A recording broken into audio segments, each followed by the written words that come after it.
Usama bin Laden ایک ایسا terrorist جس نے امریکہ پر 3 حملے کیے اور ان میں سے تیسرا حملہ بہت ہی خطرناک تھا۔ اس حملے میں تقریباً 3000 لوگوں کی موت ہوئی تھی۔ ان حملوں کے بعد اسامہ بن لادن پوری دنیا کا موسٹ وانٹڈ مین بن چکا تھا اور امریکن ایجنسیز کسی بھی طریقے سے اس کو پکڑ نہیں پا رہی تھی۔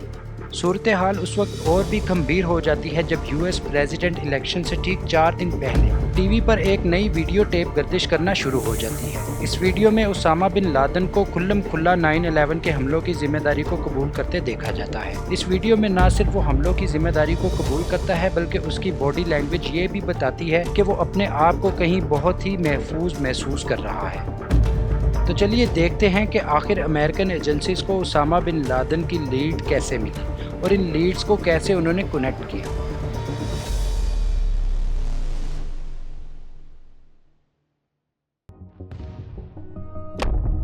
سال 2001 کے آخر میں امریکہ افغان جنگ کے دوران امریکن فورسز القاعدہ کے سبھی فائٹرز کو ملک کے مشرقی حصوں میں ایک جگہ دھکیلنے میں کامیاب ہو چکی تھی اور القاعدہ کے تمام فائٹرز نے تورا بورا میں موجود غاروں میں پناہ لے رکھی تھی۔ امریکن فورسز کو کافی حد تک یہ یقین تھا کہ اسامہ بن لادن بھی انہی غاروں میں موجود ہے۔ چنانچہ امریکن فورسز نے کچھ افغانی قبائل جو کہ امریکہ کے حامی تھے ان کے ذریعے اس علاقے میں 11 دن تک شدید گولہ باری اور فضائی حملے کیے۔ امریکن فورسز کا یقین بالکل ٹھیک تھا کہ بن لادن یہاں پر موجود ہے، لیکن اس لڑائی کے ختم ہونے سے پہلے وہ یہاں سے کسی طرح جا چکا تھا اور امریکن فورسز ایک بڑی اپرچونٹی کو ضائع کر چکی تھی۔ یہ لڑائی ختم ہونے پر 20 لوگوں کو گرفتار کیا گیا اور ان 20 لوگوں میں سے ایک شخص ایسا تھا جس سے ایک نیا سراغ ملنے والا تھا اور یہی تھی اسامہ بن لادن تک پہنچنے کے لیے پہلی لیڈ، محمد القحطانی۔ گرفتاری کے وقت شروع کی انویسٹیگیشنز میں القحطانی نے بتایا کہ اس کا القاعدہ سے کوئی تعلق نہیں ہے اور وہ یہاں پر صرف فالکنز کی ریسرچ کے لیے آیا ہے۔ لیکن جیسے ہی انویسٹیگیشن آگے بڑھتی ہے اور القحطانی کے فنگر پرنٹس لیے جاتے ہیں تو اس کے فنگر پرنٹس امریکن ایجنسیز کی ڈیٹا بیس میں میچ کر جاتے ہیں۔ اصل میں القحطانی 9/11 سے کچھ عرصہ قبل امریکہ میں داخل ہونے کی کوشش کر چکا تھا۔ القحطانی اورلینڈو ایئرپورٹ پر کچھ رقم اور 1 وے ٹکٹ کے ساتھ پہنچا تھا جس پر کسٹم ایجنٹس نے شک کی بنا پر اس کو انٹری نہیں دی۔ انہیں لگ رہا تھا کہ القحطانی شاید غیر قانونی امیگریشن کے لیے امریکہ آیا ہے۔ مزید انویسٹیگیشن میں یہ چیز بھی سامنے آتی ہے کہ اس دن اورلینڈو ایئرپورٹ سے متحدہ عرب امارات ایک کال بھی کی گئی تھی اور جس نمبر پر وہ کال کی گئی تھی وہ نمبر القاعدہ سے منسلک تھا۔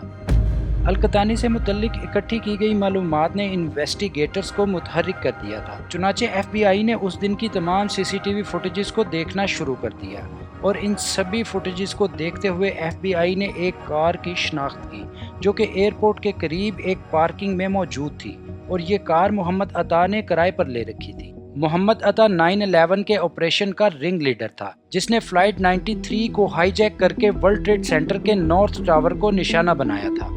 ابھی تک کی انویسٹیگیشن سے FIA یہ نتیجہ اخذ کر چکی تھی کہ محمد عطا اس دن ایئرپورٹ پر القحطانی کو ریسیو کرنے آیا تھا اور القحطانی بھی فلائٹ 93 کے ہائی جیکر کا ایک کردار ادا کرنے امریکہ آیا تھا، لیکن اس کو امریکہ میں انٹری نہیں دی گئی۔ مزید انویسٹیگیشن میں القحطانی نے یہ انکشاف کیا کہ اس کی ٹریننگ ابو احمد الکویتی نے کی تھی اور وہ CIA کا ایک پرانا ملازم تھا اور اس کو ابو احمد الکویتی سے ملوانے والے شخص کا نام خالد شیخ محمد تھا۔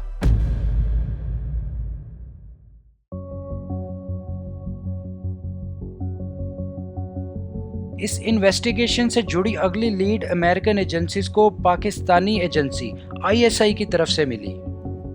مارچ 2002 میں ISI نے ابو زبیدہ کو گرفتار کیا۔ ابو زبیدہ القاعدہ گروپ کا لاجسٹیشن تھا۔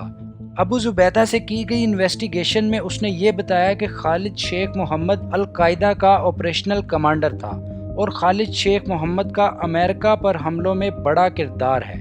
خالد شیخ محمد وہی شخص تھا جس نے القحطانی کو ابو احمد الکویتی سے ملوایا تھا۔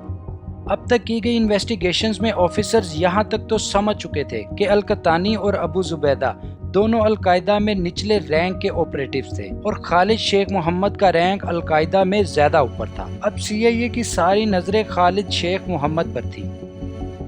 ابو زبیدہ کی گرفتاری کے تقریباً ایک سال بعد یعنی 1 مارچ 2003 میں CIA اور ISI کے مشترکہ آپریشن سے خالد شیخ محمد کو پاکستان سے گرفتار کر لیا گیا، لیکن خالد شیخ محمد سے کوئی بھی خاص معلومات حاصل نہیں ہوئی۔ اس نے صرف یہ بتایا کہ ابو احمد الکویتی کا القاعدہ میں کوئی کردار نہیں اور وہ القاعدہ سے ریٹائر ہو چکا تھا۔ CIA سبھی ملنے والی لیڈز کا اسامہ بن لادن سے کنیکشن کا نقشہ بنانے کی کوشش کر رہی تھی کہ ان میں سے کون سا شخص اسامہ بن لادن اور اس کی فیملی کے زیادہ قریبی رابطے میں تھا، اور اسامہ بن لادن کس طرح اپنے چھپے ہوئے مقام سے القاعدہ کے باقی ممبر سے بات چیت کرتا ہے، لیکن کوئی بھی نتیجہ نہیں نکل پا رہا تھا۔ CIA بس یہ بات جانتا تھا کہ بن لادن مسلسل اپنے پیغامات القاعدہ کے ممبرز تک پہنچا رہا تھا، اور یہ پیغامات جس بھی کورین نیٹ ورک سے آ رہے تھے CIA اس نیٹ ورک تک نہیں پہنچ پا رہا تھا۔ اب CIA کا زور اس کورین نیٹ ورک اور لوگوں پر تھا جو کہ اس نیٹ ورک میں پیغام رساں ہونے کا کردار ادا کر رہے تھے۔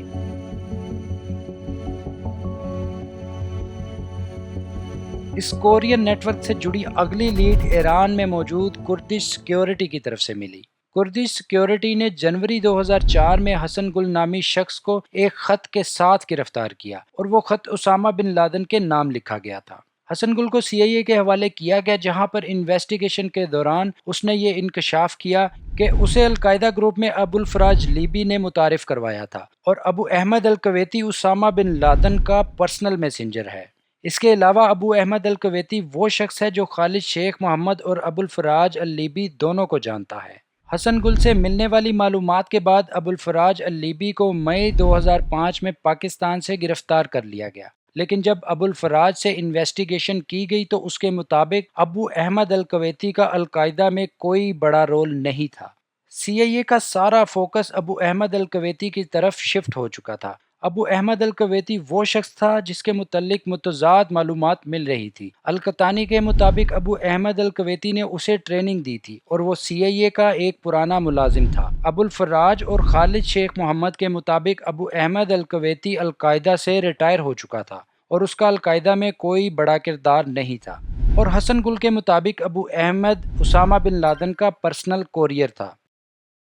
CIA کے پاس سوائے ابو احمد الکویتی کے نام کے اور کوئی بھی انفارمیشن موجود نہیں تھی، یہاں تک کہ اس کے نام کی بھی کوئی شناخت موجود نہیں تھی، کیونکہ یہ اس کا ریئل نام ہی نہیں تھا، جس کی وجہ سے CIA اس پوائنٹ پر آ کر بالکل سٹک ہو چکی تھی۔ حالانکہ CIA القاعدہ سے جڑے سبھی قیدیوں پر معلومات حاصل کرنے کے لیے شدید ذہنی اور جسمانی تشدد کر رہی تھی، جس کے لیے انہوں نے سبھی متنازع ٹیکنیکس کا استعمال کیا، یہاں تک کہ ان ٹیکنیکس کے استعمال نے US کا وقار پوری دنیا میں بری طرح مجروح کیا تھا، کیونکہ 2014 کی US سینٹ رپورٹ کے مطابق انٹیروگیشن کی سبھی ٹیکنیکس غیر مؤثر رہی تھی اور اسامہ بن لادن کو پکڑنے کے لیے کوئی بھی مضبوط معلومات نہیں مل سکی تھی۔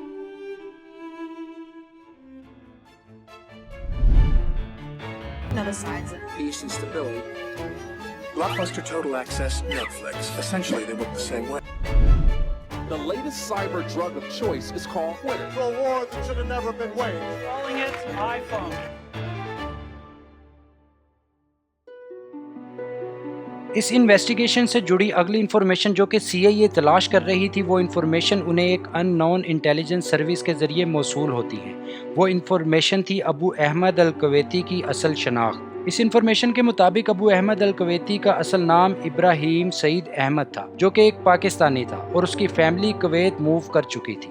2 سال بعد CIA کو الکویتی کا صحیح نام تو پتہ چل چکا تھا، لیکن اس کو پکڑنے میں مزید کئی سال لگ گئے۔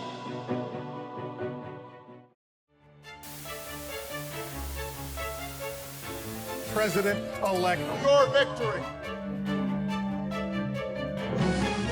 We're bankrupt, son. I'm gonna let you finish. Michael Jackson has died. The rescue effort begins. This guy is great, as good as we've seen.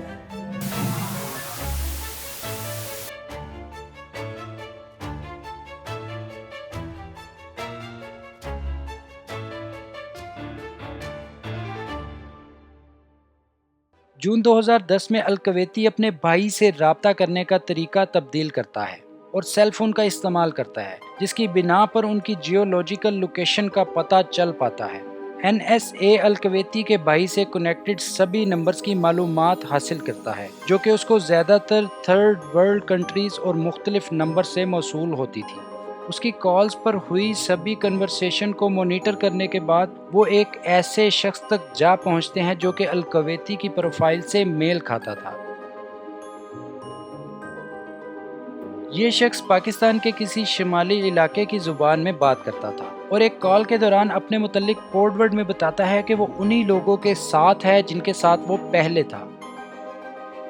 اس کے فون ریکارڈ اور مزید تفتیش میں یہ بھی پتا چلا کہ اس شخص کی کال زیادہ لمبی نہیں ہوتی اور اس کا فون زیادہ تر سوئچ آف رہتا تھا۔ فون اس وقت آن ہوتا تھا جب یہ پاکستان کے علاقے پشاور میں ہوتا تھا۔ CIA کو کافی حد تک یہ یقین ہو چکا تھا کہ یہی ابو احمد الکویتی تھا، چنانچہ انہوں نے اس کو تلاش کرنا شروع کر دیا اور آخرکار اگست 2010 میں ایک پاکستانی CIA ایجنٹ نے اس کو ایک کار میں شناخت کیا، جس کے بعد اس نے الکویتی کو خفیہ طور پر اس کے گھر تک فالو کیا۔ لیکن جیسے ہی اس کی گاڑی ایک بڑے گھر کے سامنے رکی تو انویسٹیگیٹر اس کا بڑا گھر دیکھ کر حیران رہ گیا۔ انویسٹیگیٹرز نے یہ ایزیوم کر لیا کہ وہ الکویتی کو شناخت کر چکے ہیں اور وہ الکویتی کو اس وقت تک مانیٹر کریں گے جب تک وہ اسامہ بن لادن تک نہیں پہنچ جاتے۔ لیکن جب انہوں نے اس بڑے کمپاؤنڈ پر غور کیا تو انویسٹیگیٹرز کو لگا کہ وہ شاید اسامہ بن لادن تک پہنچ چکے ہیں اور ابو احمد الکویتی اور اسامہ بن لادن اسی کمپاؤنڈ میں چھپے ہوئے ہیں۔ اسامہ بن لادن کو تلاش کرنے کا مشن جو کہ 9/11 اٹیکس کے بعد سے اولین ترجیح رہی تھی، اپنے آخری مرحلے میں داخل ہو چکا تھا اور اب یہ مشن انٹیلیجنس ایجنٹ سے منتقل ہو کر خصوصی یونٹس کی طرف جا چکا تھا۔ یہ یونٹس ابھی تک اس بات سے بے خبر تھے کہ آخرکار کمپاؤنڈ میں کیا ہے۔ 1 مئی 2011 کو رات 11 بجے 2 بلیک ہاک ہیلی کاپٹر افغانستان جلال آباد ایئر فیلڈ سے روانہ ہوتے ہیں اور اسامہ بن لادن کے کمپاؤنڈ کی طرف بڑھتے ہیں۔